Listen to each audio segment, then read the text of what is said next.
নিজেদের সবচেয়ে শক্তিশালী আন্তঃমহাদেশীয় ব্যালিস্টিক ক্ষেপণাস্ত্র প্রদর্শন করেছে উত্তর কোরিয়া। শনিবার ওয়ার্কার্স পার্টি অফ কোরিয়ার ৮০ বছর পূর্তি উপলক্ষে একটি কুচকাওয়াজের আয়োজন করা হয়। পারমাণবিক শক্তিধর দেশটি এবারের এই সামরিক কুচকাওয়াজে তাদের এখনো পর্যন্ত সবচেয়ে উন্নত আন্তঃমহাদেশীয় ব্যালিস্টিক ক্ষেপণাস্ত্র ওয়াসুং-20 প্রদর্শন করেছে। দেশটির রাষ্ট্রীয় সংবাদ সংস্থা কেসিএনএ এই ক্ষেপণাস্ত্রটিকে তাদের সবচেয়ে শক্তিশালী পারমাণবিক কৌশলগত অস্ত্র ব্যবস্থা হিসেবে অভিহিত করেছে। উত্তর কোরিয়া তাদের হোয়াসুং সিরিজের এই আন্তঃমহাদেশীয় ব্যালিস্টিক ক্ষেপণাস্ত্র ব্যবহার করে যুক্তরাষ্ট্রের মূল ভূখণ্ডের যে কোনো স্থানে আঘাত হানতে সক্ষম। স্যান্ডেলিনা সো, রূপচর্চায় আভিজাত্য।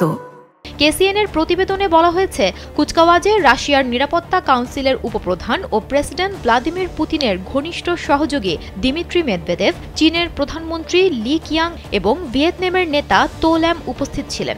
অনুষ্ঠানে তারা সবাই কিম জং উনের কাছাকাছি আসনে বসেছিলেন। এদিন রঙিন ঐতিহ্যবাহী পোশাকে হাজারো মানুষ রাজধানী পিয়ংইয়ং এর রাস্তায় সারি বেঁধে অনুষ্ঠানটি দেখেন। তারা পতাকা উড়িয়ে উল্লাস প্রকাশ করেন। এ সময় একে একে দেশটির সর্বাধুনিক অস্ত্রগুলো অনুষ্ঠান স্থলে প্রবেশ করে। এসবের মধ্যে দূরপাল্লার কৌশলগত ক্রুজ ক্ষেপণাস্ত্র, ড্রোন উৎক্ষেপণ যান, ভূমি থেকে আকাশে এবং ভূমি থেকে ভূমিতে ছোড়া ক্ষেপণাস্ত্র ছিল অন্যতম। তবে সবচেয়ে আলোচিত অস্ত্র ছিল হোয়াসুং-20 আন্তঃমহাদেশীয় ব্যালিস্টিক ক্ষেপণাস্ত্র। এটি উত্তর কোরিয়ার সবচেয়ে শক্তিশালী পারমাণবিক কৌশলগত অস্ত্র।